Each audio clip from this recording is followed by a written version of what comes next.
ನೋಡಿ, ರಾಜ್ಯದಲ್ಲಿ ಕೆಲವು ದಿನಗಳ ಹಿಂದೆ ಬರಗಾಲದ ಭೀತಿ ಆವರಿಸಿಕೊಂಡ್ಬಿಟ್ಟಿತ್ತು. ಆದರೆ ಈಗ ಮುಂಗಾರು ತನ್ನ ಅಬ್ಬರವನ್ನ ತೋರಿಸ್ತಾ ಇದೆ. ಕರಾವಳಿ ಮತ್ತು ಮಲೆನಾಡು ಭಾಗದಲ್ಲಿ ಧಾರಾಕಾರ ಮಳೆಯಾಗ್ತಾ ಇದೆ.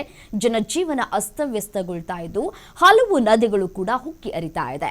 ಬೆಳಗಾವಿ ಸೇರಿದಂತೆ ಒಳನಾಡಿನ ಜಿಲ್ಲೆಗಳಲ್ಲೂ ಕೂಡ ಭಾರೀ ಮಳೆ ದಾಖಲಾಗಿದೆ.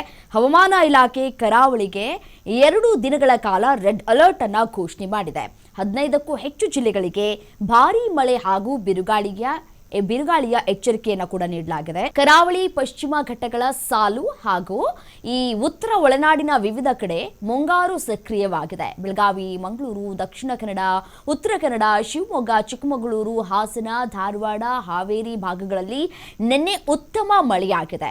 ಈ ಮಳೆ ಇವತ್ತು ಮತ್ತೆ ನಾಳೆ ಹೆಚ್ಚಾಗುವಂತಹ ಸಾಧ್ಯತೆಗಳು ಕೂಡ ದಟ್ಟವಾಗಿದೆ. ಬೆಳಗಾವಿ, ಉತ್ತರ ಕನ್ನಡ, ಚಿಕ್ಕಮಗಳೂರು, ಶಿವಮೊಗ್ಗದ 14 ತಾಲೂಕುಗಳ ಶಾಲೆಗಳನ್ನ ಸ್ಥಗಿತಕ್ಕೆ ಈಗಾಗಲೇ ಆದೇಶವನ್ನ ಕೂಡ ಮಾಡಲಾಗಿದೆ. ಮತ್ತೊಂದು ಕಡೆ ಮಳೆಗೆ ನದಿಗಳಿಗೆ ಜೀವಕಳೆ ಏನೋ ಬಂದಿದೆ. ಒಳಹರಿವು ಕೂಡ ಏರಿಕೆಯಾಗ್ತಾ ಇದೆ. ಬಿತ್ತನೆ ಮಾಡಿರುವಂತಹ ಉತ್ತರ ಕರ್ನಾಟಕದ ರೈತರಲ್ಲಿ ಇದೀಗ ಮಂದಹಾಸ ಮೂಡ್ತಾ ಇದೆ. ನೋಡಿ, ಜೂನ್ ತಿಂಗಳ ಮೊದಲ ಅಥವಾ 2ನೇ ವಾರದಲ್ಲಿ ಮುಂಗಾರು ಮಳೆಯ ಪ್ರವೇಶ ಆಗಬೇಕಾಗಿತ್ತು.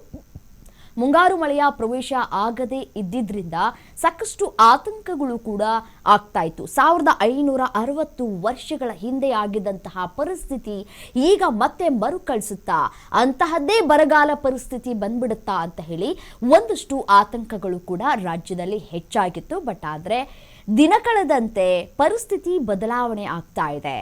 ಮಳೆಯ ಆರ್ಭಟ ಕೂಡ ಹೆಚ್ಚಾಗ್ತಾ ಇದೆ. ಈ ಒಂದು ಉತ್ತಮ ಮಳೆಯಿಂದಾಗಿ ನದಿಗಳೆಲ್ಲವೂ ಕೂಡ ಇದೀಗ ತುಂಬಿ ತುಳುಕ್ತಾ ಇದೆ, ತುಂಬಿ ಹರಿತಾ ಇದೆ. ಸೊ ಹಾಗಾಗಿ ರೈತರ ಮೊಗದಲ್ಲಿ ಮಂದಹಾಸ ಮೂಡ್ತಾ ಇದೆ. ಬಟ್ ಕೆಲವೊಂದಿಷ್ಟು ಭಾಗಗಳಲ್ಲಿ ಬರದ ಛಾಯೆಯೂ ಕೂಡ ಆವರಿಸ್ತಾ ಇದೆ. ಮಳೆ ಇಲ್ಲದೆ ಜನ ಒಂದಷ್ಟು ಪೂಜೆ ಪುನಸ್ಕಾರವನ್ನು ಕೂಡ ಮಾಡ್ತಾ ಇದ್ದಾರೆ.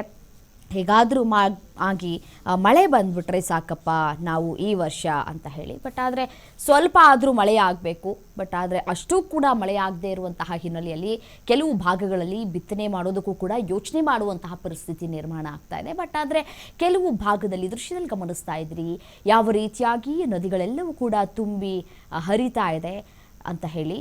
ಒಂದಷ್ಟು ಕಡೆ ಜಲಪಾತಗಳು ಕೂಡ ಸೃಷ್ಟಿಯಾಗಿದೆ ಅನ್ನುವಂತಹ ಮಾಹಿತಿಗಳು ಕೂಡ ಲಭ್ಯವಾಗ್ತಾ ಇದೆ. ಸದ್ಯಕ್ಕೆ ಯಾವುದೇ ರೀತಿಯಾದಂತಹ ಅಪಾಯದ ಮಟ್ಟ ಮೀರಿ ಹರಿಯುವಂತಹ ಕೆಲಸಗಳು ಕೂಡ ಆಗ್ತಾ ಇಲ್ಲ. ಬಟ್ ಉತ್ತಮ ಮಳೆಯಾಗಿದೆ, ಒಂದೊಳ್ಳೆ ಮಳೆಯಾಗಿದೆ.